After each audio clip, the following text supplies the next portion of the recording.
하나님은 살아계십니다. 오늘 전능하신 하나님께서 우리 성도님들에게 가장 좋은 복 주시길 간절히 축원합니다. 우리가 그 신앙생활하면서 항상 묵상하는 것이 아마 나름대로 다 있을 것입니다. 제가 가장 많이 묵상한 것 중에 하나가 내가 어떻게 하면 하나님을 기쁘게 해드릴 수 있을까? 여러분 그렇게 생각하지 않습니까? 내가 어떻게 하면 하나님을 기쁘게 할 수 있을까? 또한 내가 어떻게 하면 하나님이 기쁘시게 하는 사람이 될 수 있을까? 아마 이게 우리 신앙생활이 저뿐만 아니라 모든 사람들이 신앙생활 한다면 아마 이 길을 이 복된 길을 가면서 이 말씀을 많이 묵상할 줄 믿습니다. 그래서 오늘 여기 보면 저희로 깨어 마귀 올무에서 벗어나 하나님께 사로잡힌 바 되어 그 뜻을 쫓게 하실까 함이라. 그러니까 우리가 하나님께 사로잡힌 바 되어 하나님의 뜻을 쫓는 믿음의 사람들. 내가 어떻게 하면 하나님의 뜻에 어떻게 해요? 합당한 자가 되고 어떻게 하면 내가 하나님의 뜻을 바로 쫓아갈 것인가. 이것이 오늘 우리 마음속에 늘 있기를 간절히 축원합니다. 그래서 첫째 이거 보니까 이렇게 말합니다. 저희로 깨어 마귀 올무에서 벗어나. 먼저 합니까? 깨어 있어라. 너희가 깨어서 마귀 올무에서 벗어나야 되는데 깨어나는 길은 뭐밖에 없습니까? 누가복음 21장 16절에 보면 항상 기도로 깨어 있어라. 여러분 우리가 기도로 깨어 있으려면 기도는 두 가지입니다. 첫째 뭐부터 해야 됩니까? 회개 기도. 회개 기도 다음에 간구하는 것입니다. 그러니까 이 회개 기도는 뭘로 합니까? 그리스도의 피로 내 죄를 씻어야 되는 거예요. 그냥 내가 잘못했습니다. 이건 아무 소용이 없어요. 세상은 어느 누구나 다 잘못할 수 있습니다. 하나님 앞에 죄를 내가 사함받을 수 있는 것은 잘못했습니다가 아니라 내 죄가 누구 때문에 사함받을 수 있습니까? 그리스도의 피 때문에. 십자가에 흘리신 바로 그리스도의 보배로운 피가 내 죄를 사할 수 있기 때문에 내 죄 회개는 뭐밖에 없습니까? 그리스도의 피밖에 없다. 그래서 우리가 먼저 그리스도의 피로 회개해야 됩니다. 어떻게 회개해야 됩니까? 첫째 죄를 깨닫고 깨달은 죄를 어떻게 하나님 편에 기록된 죄를 내 죄가 기록되는데 그것을 그리스도의 피로 씻는 거예요. 이게 에레미야 17장 1절에 여호와 단불에 기록되었다 말하고 계시록 20장 12절에서는 하나님 편의 행위로 우리가 기록된 것이 기록되었다 말씀해 주고 있습니다. 이것이 성경 보면 우리가 하나님의 심판대 앞에 섰을 때 다 하나씩 내가 어떻게 신문을 받는다 이렇게 말합니다. 그래서 심지어는 마태복음 12장 34절로 36절에 보면 무익한 말까지 내가 뭡니까? 다 심판을 받아요. 그러니까 우리의 삶 속에서 그냥 쉽게 농담했던 말까지도 내가 어떻게 다 부끄러움을 당해야 되는 거. 혹시라도 이런 것에 너무 우리가 묶여 있으면 그런 부분을 회개 많이 하시면 돼요. 좋은 농담을 할 수 있으면 좋은데 꼭 어떻게 남을 해코지 하는 은근히 무시하고 멸시하는 남의 속을 상하게 하는 그런 것부터 음담패설 이 모든 것들이 다 포함되어 있어요. 그렇기 때문에 우리가 하나님 편에 기록된 죄를 그리스도의 피로 씻으시고 내 마음에서 끊임없이 이 죄가 나와요. 여러분 내 마음에서 이 로마서 1장 28절 32절에 보면 마음에서 하나님 두기 싫어하면 하나님이 상실한 마음대로 내어버려 두면 어떻게 하면 우리 인생의 마지막에 심판의 사형으로 끝나는 것이에요. 이 죄를 우리가 가지고 놓아두는 것이 아니라 회개해야 된다 이렇게 말씀합니다. 이것을 내 마음속에 있는 것을 그리스도의 피로 씻고 마지막에는 뭐예요? 하나님 감사합니다. 그럴 때 누구를 만나면 주를 만나게 됐다 이렇게 말씀해요. 그러니까 주님을 만나면 히브리서 13장 6절에 주께서 나를 도와주세요. 오늘 이 복들이 우리 속에 늘 있기를 간절히 축원합니다. 그래서 항상 우리는 기도로 깨어 있어야 된다. 그 다음에 깨어 있는데 어떻게 깨어 있어야 됩니까? 감사로 깨어 있어야 된다. 골로새 4장 2절에 보면 기도에 항상 힘쓰고 감사함으로, 그러니까 기도에 감사함으로 깨어 있어야 된다. 우리가 감사하는 삶이 깨어있는 삶이다. 여러분 우리가 감사가 많은 것 같아도 하루에 감사 몇 번 못합니다. 얼마나 우리가 감사에 인색한지 몰라요. 근데 뭐는 자연스럽습니까? 원망과 불평은 너무 자연스러워요. 감사에 우리가 풍요로워야 되는데 감사에는 인색하고 원망과 불평에 어때요? 너무 노출되어 있어요. 오늘 이러한 것들 우리가 찾아서 회개할 수 있기를 간절히 축원합니다. 고린도전서 15장 34절에 보면 깨어 의를 행하고 죄짓지 말아라. 깨어있는 게 뭡니까? 깨어서 의를 행하라. 그 다음에 죄짓지 말아라. 마태복음 6장에 보면 의를 행하는 삶에 대해서 말씀드렸습니다. 그러니까 우리가 의를 행하고 그 다음에 뭐합니까? 죄를 짓지 말라고 그러는데 어떻게 죄를 안 지을 수 있습니까? 시편 119편 9절과 11절에 보면 청년이 무엇으로 그 행실을 깨끗게 할 수 있습니까? 주의 말씀이 내 안에 있을 때 내가 죄 짓지 않는다는 말씀이에요. 우리 속에 주의 말씀이, 꿀같이 단 주의 말씀이 내 안에 있어 여러분들이 죄 짓지 않기를 간절히 축원합니다. 그러니까 이 죄는 행위로도 짓지만 가장 쉽게 짓는 죄가 뭐예요? 내 마음에 탁 건들면 나오는 언어로 죄를 지을 죄가 너무 많아요. 이것은 뭐 무너집니까? 경건에서 무너져 버립니다. 그래서 우리가 껴있는 삶은 항상 뭐예요? 의를 행해야 돼요. 그리고 죄 지을 때마다 생각날 때 말씀이 뭡니까? 이걸 그 즉시 생각나서 회개해서 다시 넘어졌을지라도 회복될 수 있는, 일어날 수 있는 그 은혜가 임하기를 간절히 축원합니다. 여러분, 우리 에베소 5장 3절로 14절에 보면 깨어있지 않으면 우리가 영적으로 잠을 잡니다. 여러분, 우리가 깨어있지 않으면 영으로 다 잠을 자요. 잠자는 것이 무엇이냐면 우리가 영혼이 죄를 짓기 시작하면, 죄를 지면 영적인 잠을 자는 것과 똑같다. 그래서 에베소 5장 3절로 14절에 보면 영적으로 잠을 자는 것이 무엇이냐면 어떤 죄냐고 딱 놓아뒀는데 거기에 보면 음행과, 에베소 5장 3절을 보면 3절로 4절로 음행과 온갖 더러운 것과 탐욕과 누추함과 어리석은 것과 희롱의 말 다 포함되어 있잖아요.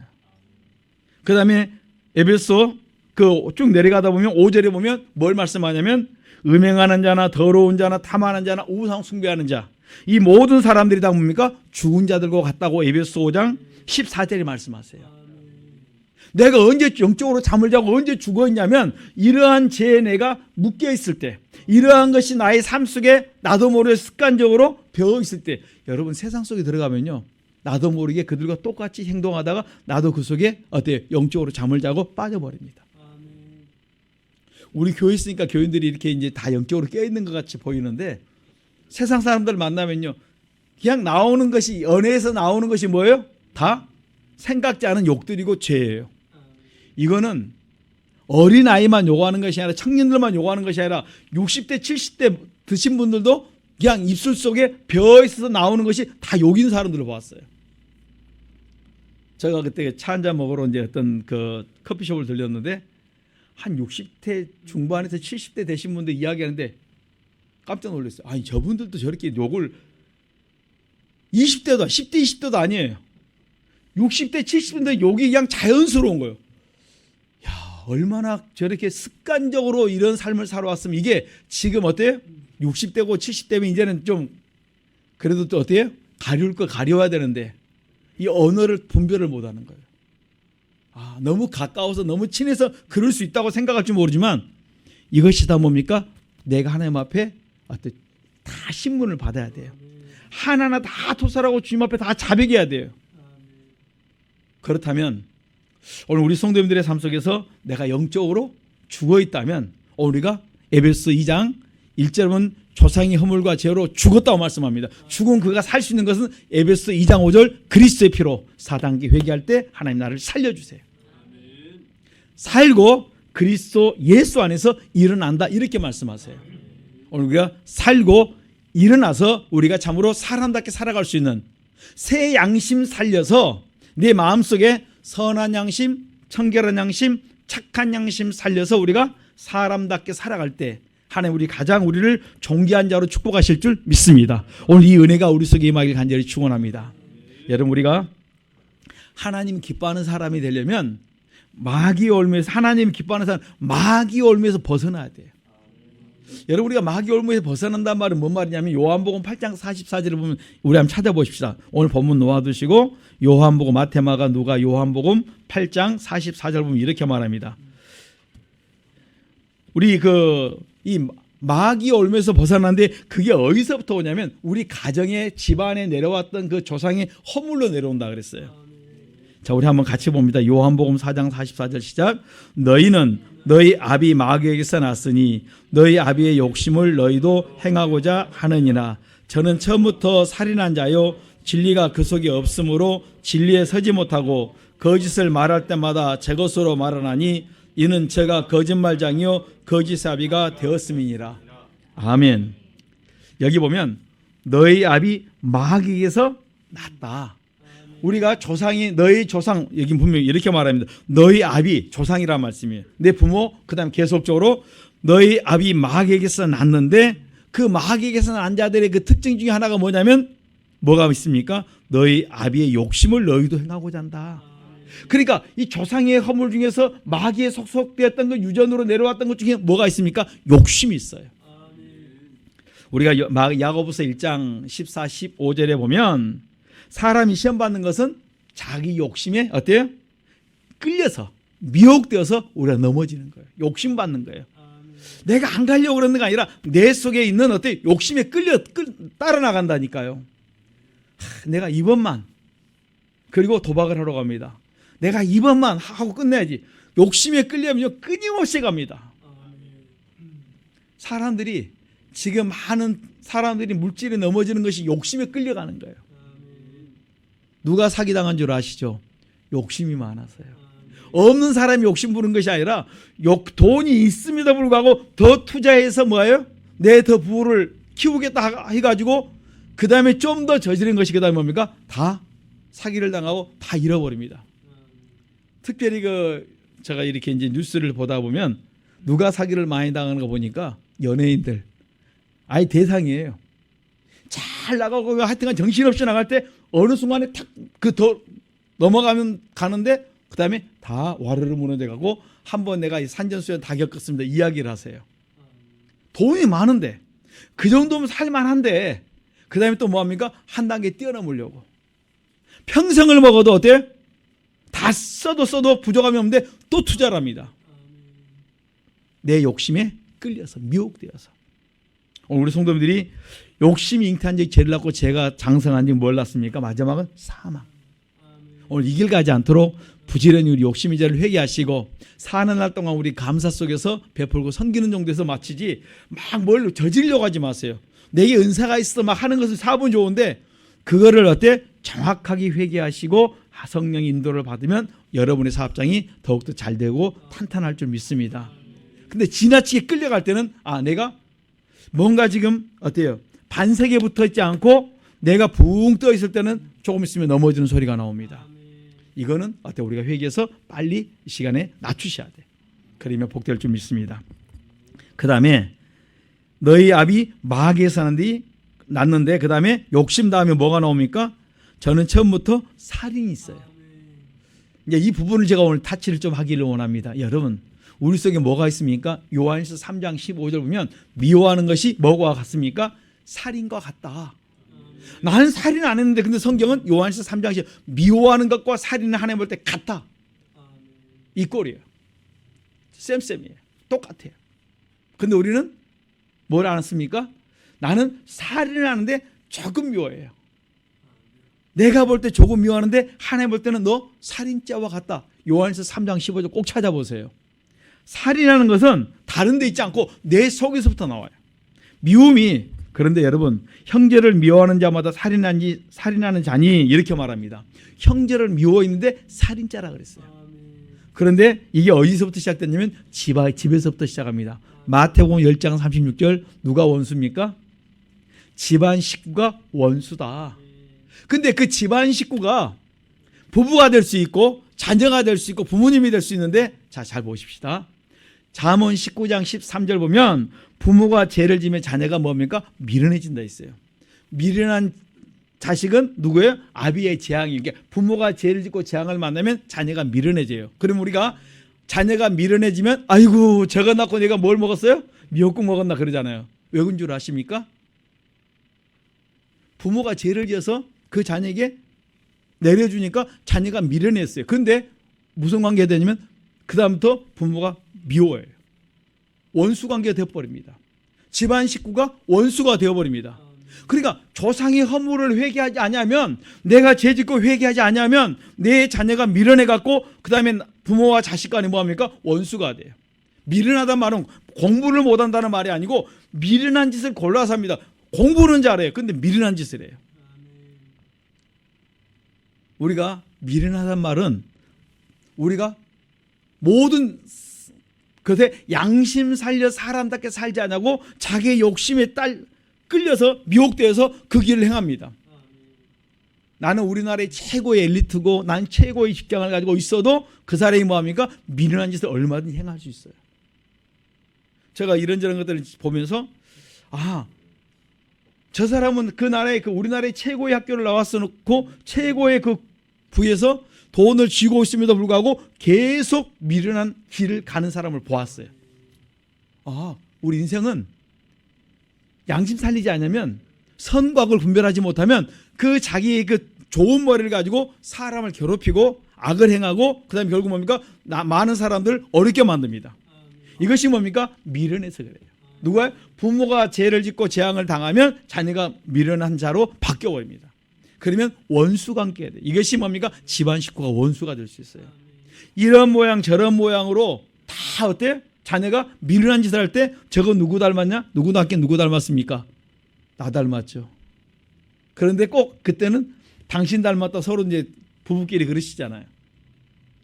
여러분 집안 식구가 원수한 말은 바로 서로 미워하고 산다는 거예요. 그 다음에 이 조상의 혐오를 회개하지 않으면 아비의 욕심이 끝나고 난 다음에 그 다음에 저희가 살인이 가는데 이게 부모와 자식 간의 뿐만 아니라 또 부부끼리 살인이 시작됩니다.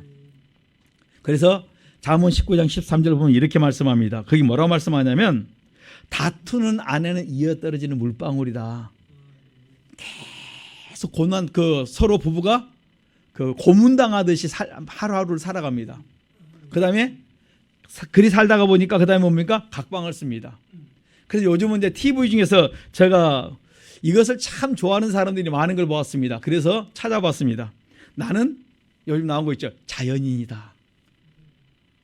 뭐예요? 왜 사람들이 자연을 좋아하면 산이 좋아서 가는 것이 아니라 뭐예요?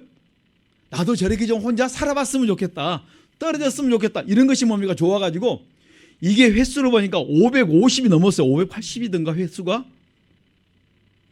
와, 이게 여러분 550이 넘어가고 580인가 정도 되면은 몇 년을 했다는 소리예요.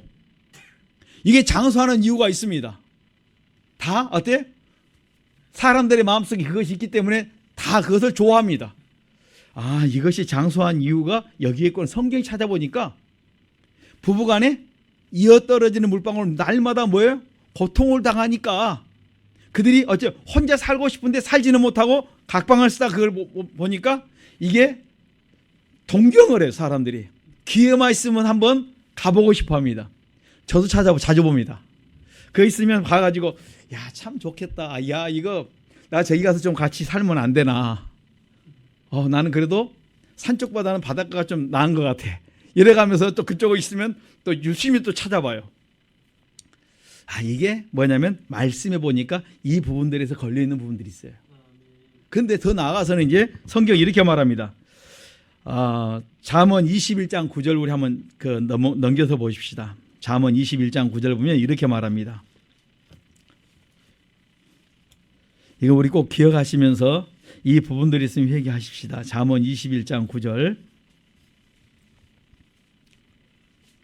구약 932페이지 시작. 다투는 여인과 함께 큰 집에 사는 것보다도 움막에서 혼자 사는 것이 나으니라. 아멘. 다투는 여인과 큰 집에 사는 것보다. 여인 큰 집 좋아합니다. 사람들. 그냥 일반 큰 집이 아니고 큰 집이라는 소리는 그 안에 뭐가 있어요? 갖출 거 다 갖춘 집이에요. 이러한 큰 집에서 사는데 다투는 여인과 함께 사는 것보다는 다 갖춰 쓰는 것보다 다 버리고 난 엄마 가서 혼자 살겠다. 이런 마음이 뭐예요? 부부간에 사이가 안 좋을 때. 그러면 더 안 좋으면 어떤 일이 있는 줄 아십니까? 우리 19절 봐보세요. 그 옆에 19절 시작.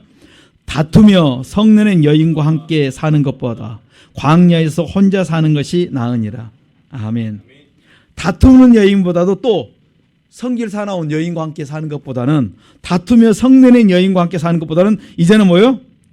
움막에 혼자 사는 것이 아니라 광야에 가서 나는 자연이다 해서는 저 산속이나 어떤 광야나 어느 곳에 가서 혼자 살고 싶어 합니다. 그러니까 강도가 달라요. 다투며 성내는가에 따라서 달라집니다. 성내면 하나님의 의를 이루지 못합니다. 성내는 것은 자기 몸을 자의하는 것과 같다고 말씀이 주고 있어요. 그렇다면 내 속에 다툼과 성내는 것이 있다면 우리 시간에 뭡니까? 그리스도의 피로 씻으셔야 돼요. 내가 남편이 될 수 있고 아내가 될 수 있지만 내가 내 가정을 뭐 한다고요? 불행하게 만드는 거예요. 우리 가족들이 나 때문에 불안해합니다. 우리 가정이 천국이 아니라 우리 가정이 뭡니까? 지옥과 같아요. 집에 안 들어오고 싶어 합니다.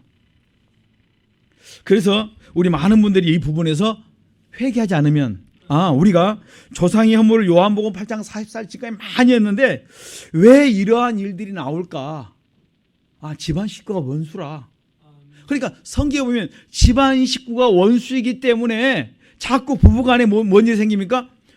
회개한다고 해서 사소한 말다툼이 나오고 의견이 다른 것이 아니라 그것을 보고 내가 회개하고 기도하면 되는데 그게 안 되면 뭡니까? 다투어요. 그 다음에 좀 더 나가면 뭡니까? 성냅니다. 성내면요 완전히 그 집은 이렇게 콩가루 집안이다 이렇게 보시면 돼요. 지금 오늘 말씀이 그래요.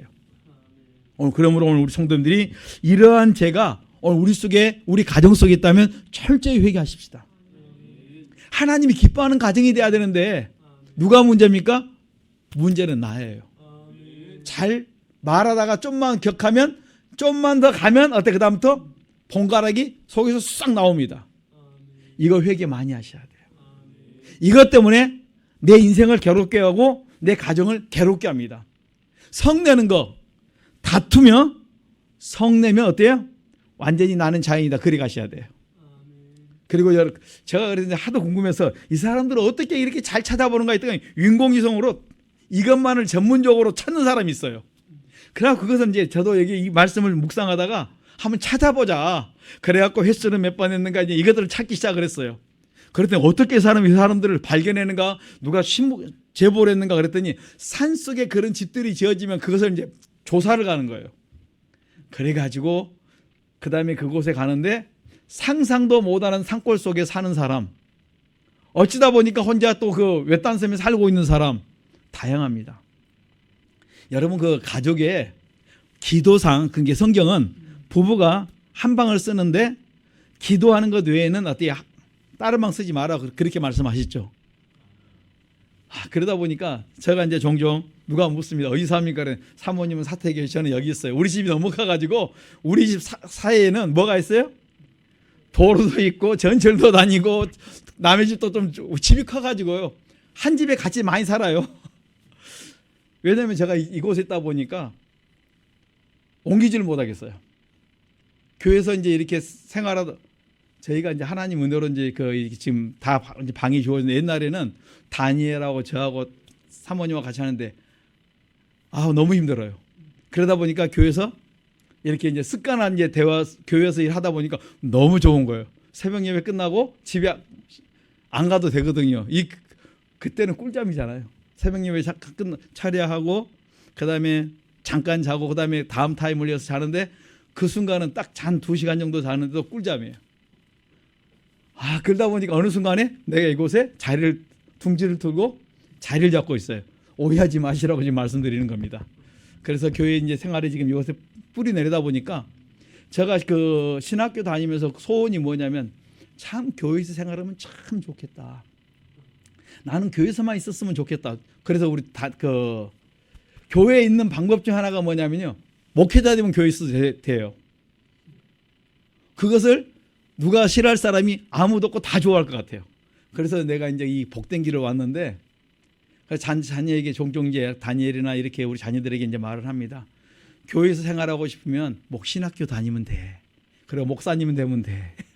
그래갖고 이야기를 많이 했던 적이 있었는데 근데 어느 날 보니까 제가 아주 편하게 그리고 영적인 싸움 우리 성도님들이 교회 와서 기도를 하고 싶은데 혼자 와서 기도하려면 얼마나 싸운지 몰라요.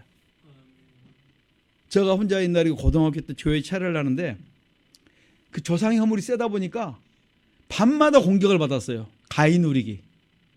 그냥 발끝에서 조이기 시작하면요. 사도신경 주기도문 수시로 외워야 되고 끊임없이 공격을 받아서 내가 누군가 같이 기도했으면 좋겠다고 생각하는데 여러분 없어요. 내가 목회자가 되면 교회에서 있으면서 어느 누구든지 아무 때든지 교회 와서 기도했으면 참 좋겠다. 이 마음들이 있어가지고 있다 보니까 지금 오늘 이 시간까지 하나님이 교회에 있게 만들어 주셨습니다. 그런데 사모님이 아무런 그 브레이크를 안 걸어요. 왜냐하면 너무 편해요. 피차. 오니까 뭐예요? 기도해서 좋지요. 그 다음에 생활하다 보니까 이제 좀 떨어져 있는 게 이제 몸에 지금 배어 있어요.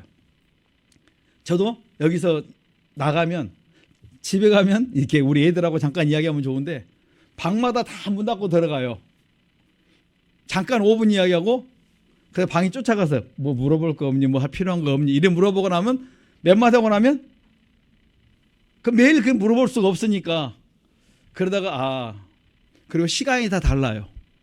여러분 가족이 지금 요즘은 왜 많은 사람들이 개를 키우는지 아시죠? 좀 있으면 다 들어가요. 근데 개는 끝까지 쫓아다녀요. 그래서 요즘 사람들이 이것 때문에 개를 많이 키우겠구나. 제가 요즘 이 묵상하면서 이런 부분들을 보면서 우리 성도님들이 부부가 어떻게 주님 안에서 하나 되지 않으면 다 깨집니다. 그리고 원수의 문제, 조상 허물로 내려온 이 원수 문제를 그제를 내저를 회개하지 않으면 깨져요. 그래서 우리가 보이고 들리는 모든 것을 다 내저로 회개하는 그 심령이 될 수 있도록 우리가 끊임없이 우리가 기도해야 될 줄 믿습니다.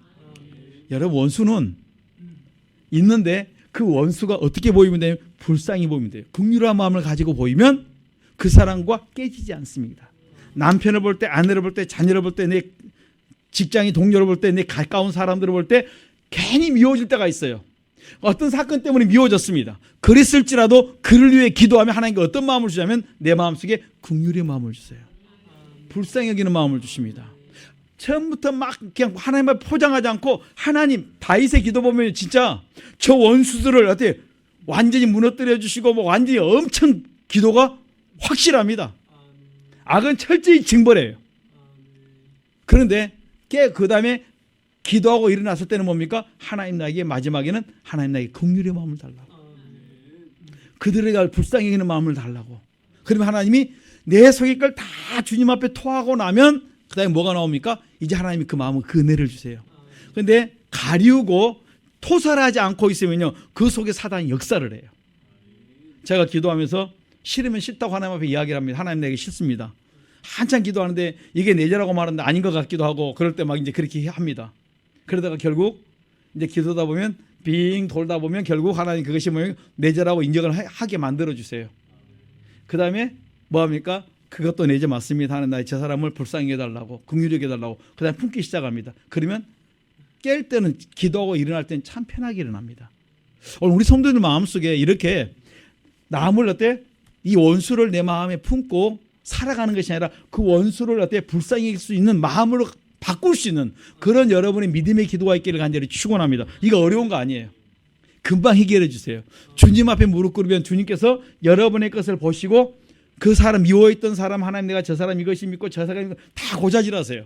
다른 데 가면 흠이 생기는데 주님 앞에 와서 한참 나 이 사람 이것 때문에 믿고 저것 때문에 믿고 난 보기 싫고 꼴 보기 싫고 막 이거 하지 말 하나님 이러면 살인죄를 나는 지금 살인죄를 막 짓고 있습니다. 이거 좀 살려주서 달라고. 그리고 이게 내 죄라고 말씀하는 진짜 내 죄 맞냐고 또 따져보십시오.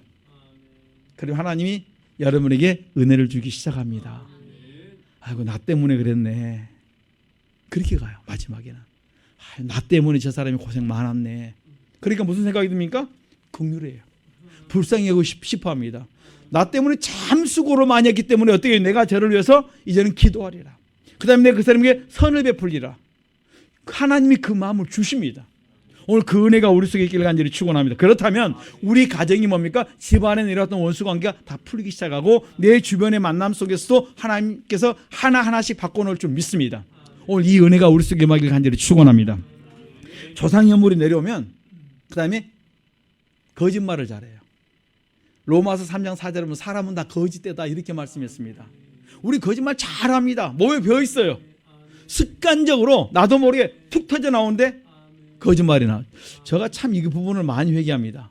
뭐가 많냐면 조상 허물이 많이 내려온 집안일수록 이 부분에서만 욕심이 걸려있는 사람, 세게 걸려있는 사람, 미움이 강한 사람, 살인죄가 강한 사람, 그 다음에 어떤 사람은 거짓말이야 입에 달고 살아요. 처음부터 진실함이 하나도 없어요. 다 다 이중인격이고 외식하고 이런 것들이 몸에 배어 있습니다. 그런데 목사님 지금도 여전히 내 속에 뭐가 있습니까? 거짓이 나온다니까요. 탁 말해놓고 아차 이거 거짓말인데 이게 밥 먹었습니까? 먹기 싫습니다. 내가 지금 밥 맛이 없습니다. 이러면 좋은데 먹었습니다. 말부터 시작하거든요. 상황에 따라서 환경에 따라서. 조금 있다가 옷 사러 갔다가 내가 조금 있다 올게요. 아주 거짓말하고 다음부터 안 갑니다. 얼마나 습관적으로 배어있는 것들이 사소한 것부터 얼마나 많은지 몰라요. 그런데 우리 이거 회개 안 하고 지금까지 살아오지 않았습니까? 이거 뭐 남들도 다 그렇게 하는데 나도 그렇게 왔는데 차라리 아이고 잘 구경했습니다 하고 가면 좋은데 조금 이따 올게요. 안 와요. 지금 그래가지고 여러분들이 그 남발했던 말이 얼마나 많은지 몰라요. 여러분들이 회개를 했으면 어때요? 이제 그런 부분들까지 이제 자꾸 회개를 해서 말씀에 창념하시고 내가 나갈 때 가장 잘 넘어지는 것이 무엇인가? 내가 시장 보러 간다. 아, 그럴 땐 탐심이 많이 나오지. 그래서 막 좋은 것만 막 찾아갑니다. 내 중심의 것을 막 쫓습니다. 이런 부분을 우리가 회개해야 된단 말이에요. 이것이 뭡니까? 하나님을 기쁘게 하는 자의 삶이다 이렇게 말씀하세요. 그 다음에 우리가 진리를 쫓지 않습니다. 이것이 뭡니까? 말씀을 가지고 살아갈 때 우리가 진리를 쫓는 자로 바뀐다 그랬습니다. 그래서 오늘 우리 성도님들의 삶 속에서 이 요한복음 8장 44절 하나님이 기쁘게 하는 사람으로 내가 가는데 가장 큰 장애물이 뭡니까? 조상의 허물이 내게 있음으로 인하여 내가 자꾸 넘어지는 부분이라는 거예요. 우리 요한복음 8장 44절 자꾸 묵상 많이 하시기를 간절히 부탁드립니다. 하나님 기뻐하는 사람들은 하나님께 사로잡힌 사람들이에요. 분명히 이렇게 말씀합니다. 오늘 본문에 보니까 디모데후서 2장 26절 저희로 깨어 마귀 올면서 벗어나 하나님께 사로잡힌 바 되어 하나님이 기뻐하는 사람은 하나님께 사로잡혀야 된다 이렇게 말씀합니다.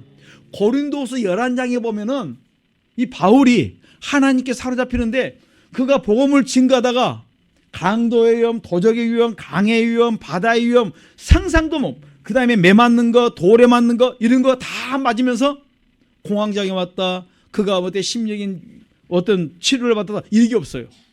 그럼에도 불구하고 자기에게 주신 그 목표를 향해서 보니까 계속 달려갑니다.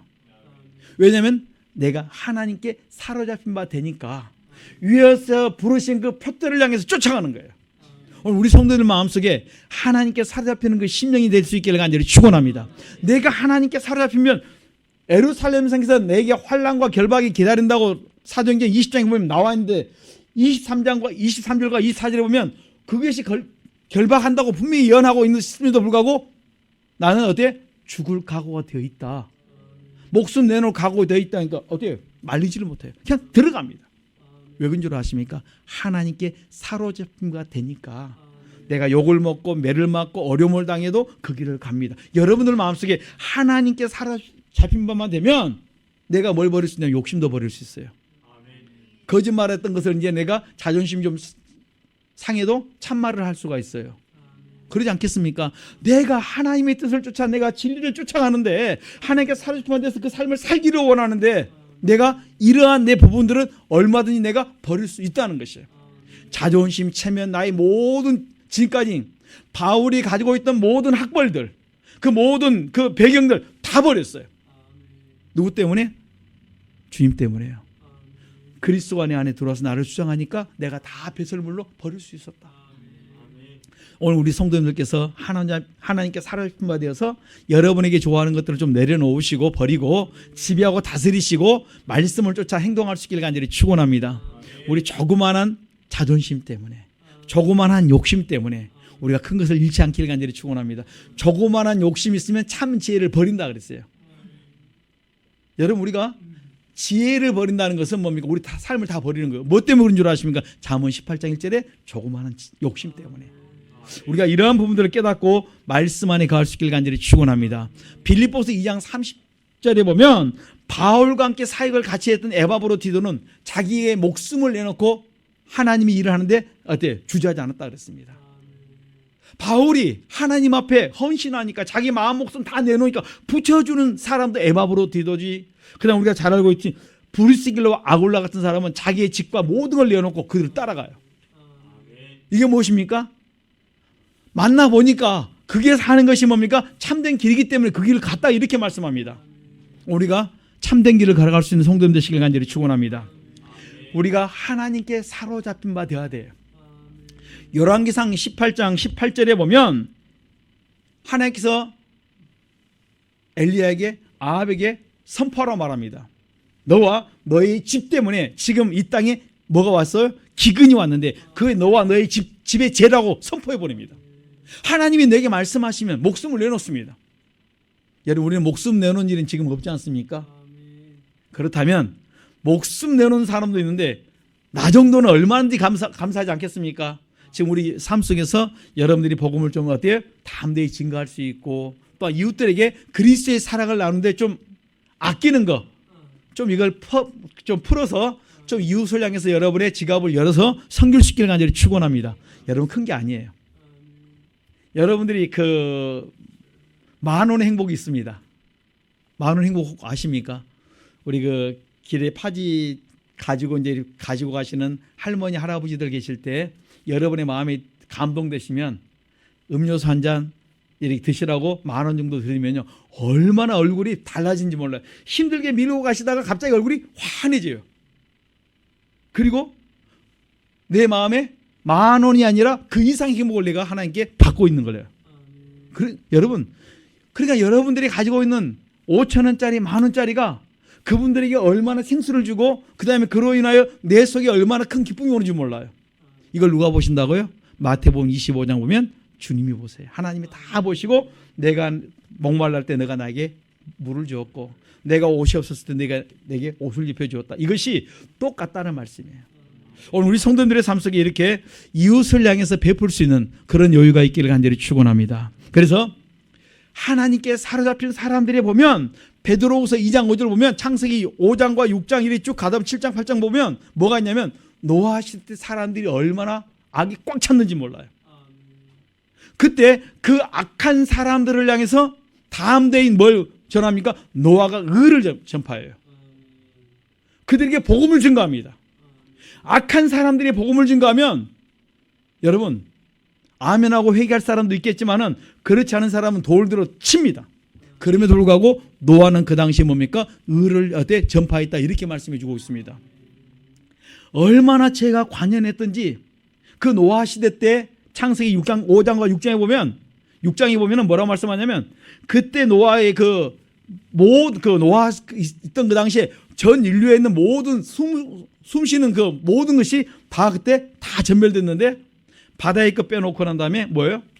육지에 기식하는 모든 것이 다 죽임을 당하는 그때 수가 사람들이 추정할 때 10억에서 100억을 보는데 보통에서 50억에서 100억을 본다면 지금이나 그때나 어때요? 숫자가 같아요. 근데 몇 명 놔두고 다 버렸습니까? 하나님이 시편 119편 119절에 보면 악인은 찢기같이 버린다 그랬어요. 그만큼 죄가 관연했다 이렇게 말씀합니다. 8명 놔두고 하나님이 그 당시에 50억에서 100억을 다 홍수로 전 인류의 모든 걸 다 쓸어버리고 새 출발시킨 것이 바로 홍수의 사건입니다. 그것을 뭘로 하나님이 약속해 주었으면 다시는 뭘로 심판하지 않겠다고 무지개로 언약을 해 주신 거예요. 그 다음부터 그 인원수에부터 이제 그다음 모든 인류가 다시 새 출발하는 거예요. 여러분 그 당시에 뭐가 관련했다고요? 죄가 꽉 찼음에도 불구하고 담대히 증거했던 사람이 누굽니까? 노아였어요. 노아와 그의 가족들. 오늘 우리가 하나님께 사로잡힌 바 되면 이런 걸 주저하지 않는다고 이렇게 말씀해 주고 있습니다.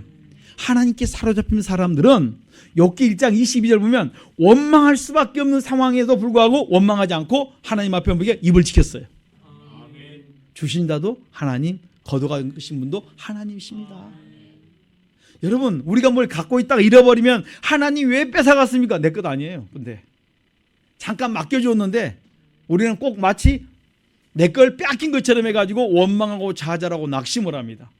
하나님이 주셨으니까 하나님이 가져가시고 또 다시 또 기도하고 있으면 또 하나님께서 내가 다시 한번 어때요? 주 앞에 온전히 순종해 나가면 욥기 42장 보면 상상도 못한 하나님이 그 갑절의 축복을 주신 걸 우리가 볼 수가 있습니다. 오늘 우리 성도들이 이 귀한 복들을 다 받아 누리시기를 간절히 축원합니다. 그러니까 하나님이 기뻐하는 사람들은 하나님께 사로잡힌 바 되고 하나님께서 기뻐하는 사람은 영적인 사람들을 하나님 기뻐하세요. 여러분 영적인 사람이라는 것은 누구냐면 하나님의 말씀을 하나님 자체가 영이세요. 말씀이 영이십니다. 그러니까 하나님의 말씀을 따라 사는 사람이 영적인 삶을 사는 거예요. 내가 말씀을 따라 사는 것이 쉽지 않아요. 내 조그마한 일들이 있을 때 자꾸 뭘 합니까? 하나님의 말씀에 비추는 것이 아니라 내 생각으로 자꾸 저울질합니다. 오늘 우리 이것을 내려놓고 말씀에 순종하며 살아갈 수 있기를 간절히 축원합니다. 여러분 야고보서 2장 14절을 보면 믿음이 있노라고 행함이 없으면 그 자체가 무슨 믿음이에요? 죽은 믿음이다. 그 다시 말하면 믿음이 아니다. 산 믿음, 죽은 믿음 그러네. 여러분 죽은 것은 믿음이 아니다는 것이에요. 그러니까 말씀을 따라 살지 않고 말씀을 버릴 때는 내가 믿음이 아니라는 것입니다. 그래서 야고보서 2장 10절 행함이 없는 믿음은 그 자체가 죽었다. 그래서 마태복음 7장 24절에 보면 말씀을 듣고 행하는 사람이 지혜로운 사람이다. 오늘 우리 성도님들이 반석 위에 서 있는 이 그리스도라는 반석 위에 서 있는 지혜로운 사람은 말씀을 듣고 행동하는 사람. 오늘 이 복이 우리 속에 임하기를 간절히 축원합니다. 그런데 육에 속한 사람은 뭐가 많습니까? 고린도서 3장 3절 보면 시기와 다툼과 분쟁 이것이 많아요. 내가 영의 삶을 살다가 어느 순간부터 부부간에 다투고 자녀와 다투고 이웃과 자꾸 다투면 내가 영에서 육으로 갈 때 아무것도 아닌데 짜증이 나고 원망 불평이 나고 다투면 내가 육의 사람이 되어버렸구나. 육의 사람들은 여러분 하나님을 따라 사는 자가 아니라 사람을 따라 살고 하나님의 그 신령한 것을 받지를 못한다 그랬어요. 내가 지금 어떤 중요한 문제를 꼭 기도하고 있는데 그 길을 내가 바르게 가지 못하고 딴 길로 가버립니다. 언제 그렇습니까? 내가 육에 속할 때. 그래서 영적인 사람은 말씀을 따라가고 육적인 사람은 자기의 뭡니까? 감정을 따라가고 자기 이론과 생각을 따라가고 환경을 따라가 버립니다. 우리 부분에 빠지지 않기를 간절히 축원합니다. 그래서 로마서 8장 7절로 8절 보면 육에 속한 사람은 하나님을 기쁘게 할 수가 없습니다. 우리가 하나님을 기쁘게 하는 자의 삶을 살 수 있기를 간절히 축원합니다. 하나님을 기쁘게 하는 사람은 하나님의 말씀에 순종해요. 그러니까 우리가 가장 잘 순종했던 사람은 창세기 12장 1절로 4절에 보면 아브라함이 하나님의 말씀을 따라 자기가 살고 있는 모든 터전을 버리고 가라가니까 그냥 가버려요. 그리고 하나님이 원하시는 거기까지 인도를 받습니다. 말씀을 따라갔어요. 자기 생각을 따라간 것이 아니라 환경을 따라간 것이 아니라. 오늘 성경에 보면 하나님의 사람들은 다 말씀을 따라 순종하며 한 걸음 한 걸음 나갔다 있습니다. 여호수아 6장에 보면 여리고성을 돌라고 말씀할 때 그 여리고성은 진짜 아무나 들어갈 수 없을 정도로 얼마나 견고한 성인지 모릅니다. 그 성을 어떻게 무너뜨릴 수 있을 것인가? 여러분 그건 내 방법으로 하면 많은 사람이 죽어야 됩니다. 그런데 하나님의 방법은 그 견고한 성을 여리고성을 치면 여러분들이 보면 얼마나 견고하게 만드는지 몰라요. 적들이 함부로 들어올 수 없는 그런 견고한 성인데 하나님의 말씀대로 하루에 한 바퀴씩 6일 동안 돌고 마지막에 7바퀴 돌고 함성 지르는데 여리고성이 와르르 무너져 버립니다. 우리는 단지 뭐합니까? 순종만 했어요. 뭘로요? 항상 내가 잘하는 거, 내가 쉽게 할 수 있는 거. 여러분 이스라엘 백성들이 광야 40년 동안에 뭘 제일 잘합니까? 걷는 걸 참 잘해요. 참으로 자기들이 다 걷는 것만은 제일인데 그걸 간단한 그걸로 하나님이 그들로 하여금 순종케 만들고 그 다음에 그것을 통해서 일하기를 원하세요. 하나님이 여러분이 원하시는 것은 어려운 것이 아니라 너무 쉬운데 너무 쉬워서 여러분들이 안 할 때가 많아요. 우리가 하나님께서 우리 마음에 감동 주실 때 우리가 순종할 수 있기를 간절히 축원합니다. 그래서 내 생각과 다를지라도 하나님 내 마음에 감동 주면 순종하십시다. 요한복음 2장 1절로 11절에 보면 포도주 달라는데 물 갖다 주라니까 종이 되면 물을 갖다 줘요. 그럼에도 불구하고 내가 요걸 얻어먹을지언정 순종을 합니다. 그때 하나님은 기적을 베풀어 주세요. 그런데 그 기적이 하나님을 자꾸 내가 의심을 해요. 이 물이 포도주가 될 수가 있는가? 아이고 가면 내가 이제 죽었구나. 이제 내가 끝장났구나. 이러고 가지. 하나님 여기 마지막까지 하나님이 기적을 베푸실 하나님이라고 내가 믿질 않아요. 성경은 이렇게 말합니다. 창세기 17장 1절에 나는 전능한 하나님이다. 욥기 42장 2절에 나는 어때요? 무소불능하다. 그 하나님이 나에게 말씀하신 나는 못하는 게 없다. 다 한다. 제발 뭐예요? 내가 너희 마음에 감동 줄 때 순종만 해라. 오늘 여러분들이 말씀에 순종함으로 많은 기적들을 체험하시기를 간절히 축원합니다.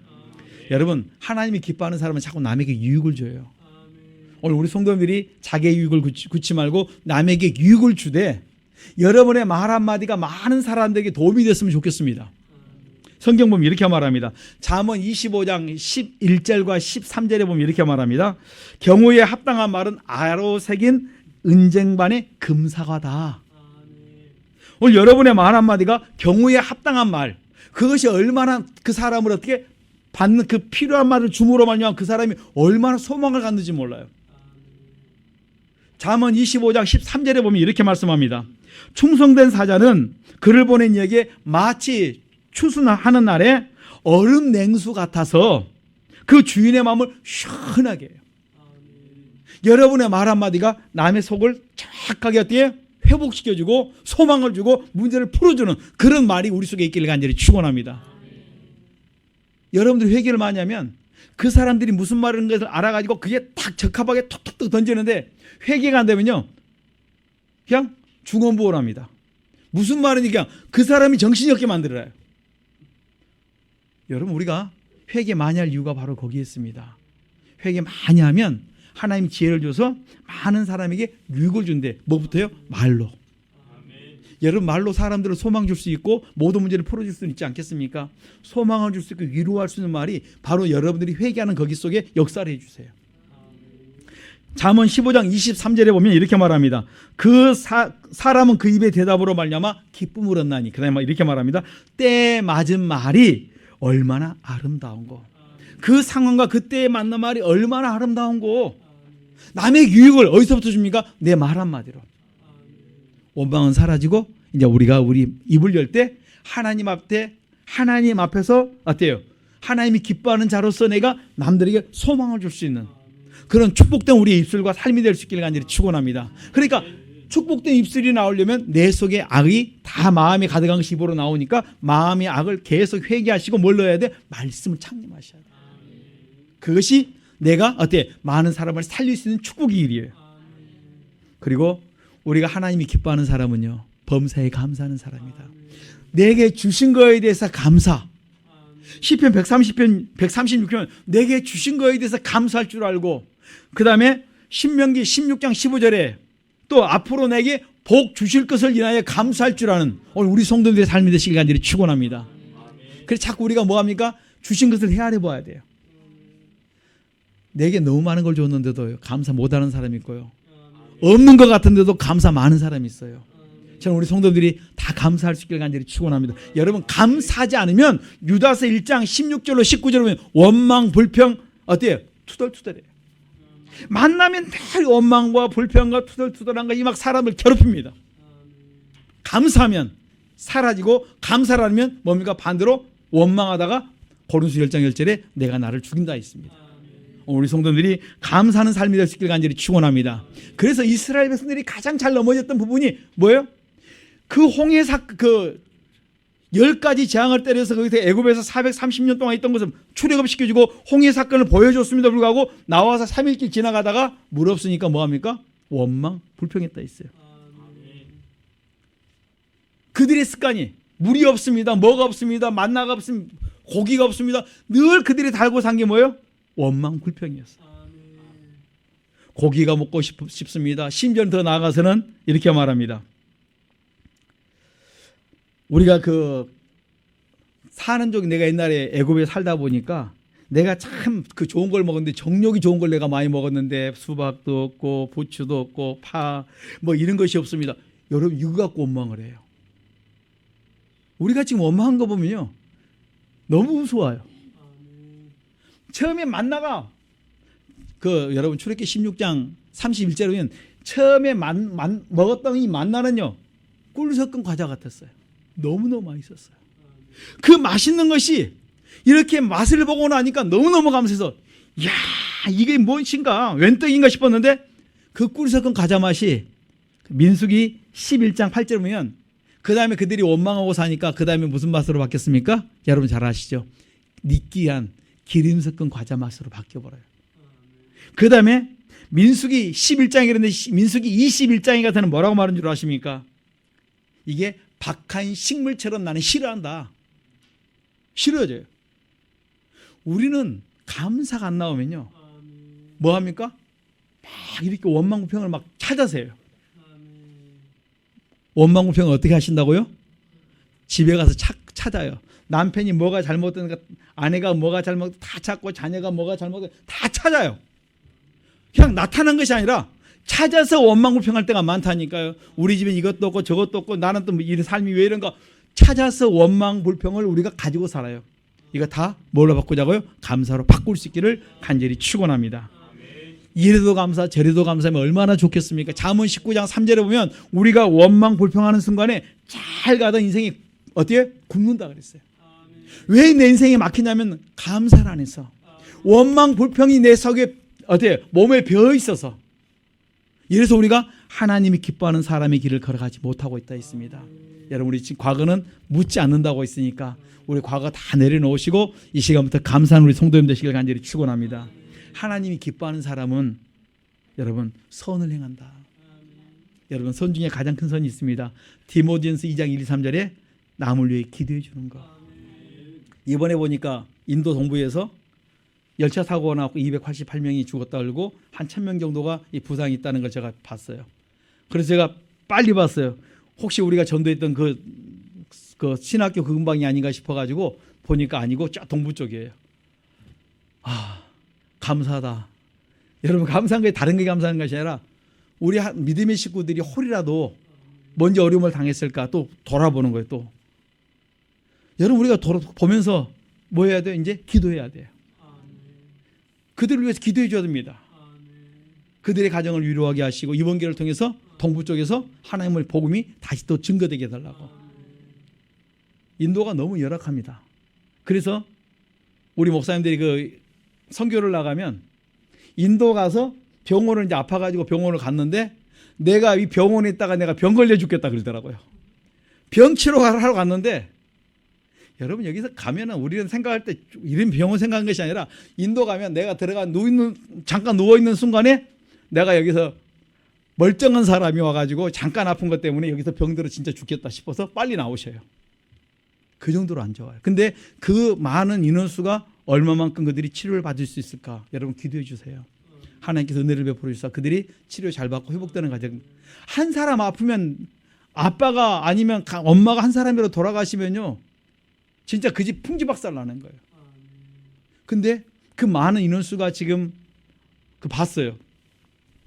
그들이 그냥 누워있는 거, 막 그냥 어려운 거. 그러면 그들이요, 생활이 거기는 또 우리나라처럼 일할 데가 별로 없어요. 그냥 보면 트럭 하나에다가 자갈을 실어놓고 부르면 그냥 곧바로 출발할 정도로 준비했는데 부른 데가 없어요. 그래 힘든 그곳에 어려움을 당했습니다. 우리 기도해 줄 수 있기를 간절히 부탁합니다. 이것이 하나님께 생각지 않은 복음 전할 수 있는 기회인 줄 알고 그곳에 많은 복음이 증거될 수 있도록 기도해 주시면 감사하겠습니다. 하나님 우리가 뭘 원하십니까? 선을 원하세요. 이제는 우리가 그들을 위해서 기도해 줘야 돼요. 이 나라의 이 백성을 위해 기도할 뿐만 아니라 내가 지금 보고 있는 그들을 위해서 이렇게 뭡니까? 선을 행하는 것이 기도부터 시작되는 거예요. 오늘 이 일을 당할 때 내가 하나님께 사로잡힌 바 된다 이렇게 말씀합니다. 오늘 디모데 2장 26절 다시 한번 봅니다. 시작. 저희로 깨어 마귀의 올무에서 벗어나 하나님께 사로잡힌 바 되어 그 뜻을 쫓게 하실까 함이라. 아멘. 하나님께 사로잡힌 그 사람은 뭡니까? 하나님의 뜻 뭡니까? 범사의 감사.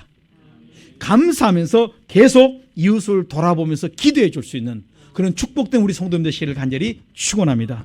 오늘 내가 하나님께 사로잡힌 분, 내가 하나님 앞에 사로잡히면 되기를 원합니다. 내가 하나님의 이끌림 받기를 원합니다. 하나님 축복해 달라고 오늘 이 시간 우리 함께 기도할 수 있기를 간절히 축원합니다. 기도하십시다. 주여 삼창 기도합니다. 주여 주여 주여. 살아계신 아버지 감사합니다. 참으로 내가 하나님께 사로잡힌 바 되기를 원합니다. 내가 하나님이 기뻐하는 일을 행하기를 원합니다. 하나님이 기뻐하는 것이 지금 우리에게 말씀을 주셨사오니 참으로 내가 이웃을 위해서 선을 행하며 살기를 원합니다. 참으로 아버지 인도에 있는 그들에게 복음이 증거되기를 원합니다. 또한 아버지 그들이 아버지 하나며 복음을 받지 못해서 그들이 아버지 지옥 가는 자가 있지 않기를 원합니다. 하나님 도와주시사 그곳에 복음의 나팔수들이 많이 아버지 하나님 증거될 수 있도록 그곳에 모이들도록 도와주시고 그들이 복음을 받을 수 있는 길들이 열리도록 축복해 주시기를 원합니다. 하나님 도와주옵소서. 인도에 하나님의 은혜가 임하게 하시고 하나님 축복이 임하게 하시고 또한 내 주변에 내 가정에 아버지 하나님의 참으로 조상이 허물로 내려와 있던 그 부분 때문에 우리가 다투고 싸우고 있지는 않았습니까? 집안 식구가 원수가 되지는 않았습니까? 하나님이 기뻐하는 가정 우리가 이루기를 원합니다. 하나님이 기뻐하는 가정은 진리를 쫓고 거짓을 멈추고 이제는 아버지가 아버지의 말씀을 따라 이제는 미워하는 자가 원수 관계 아니라 사랑하고 서로 덮어주고 기도해주는 관계로 바뀔 수 있는 우리의 가정이 천국을 이룰 수 있는 은혜를 다하여 주시옵소서.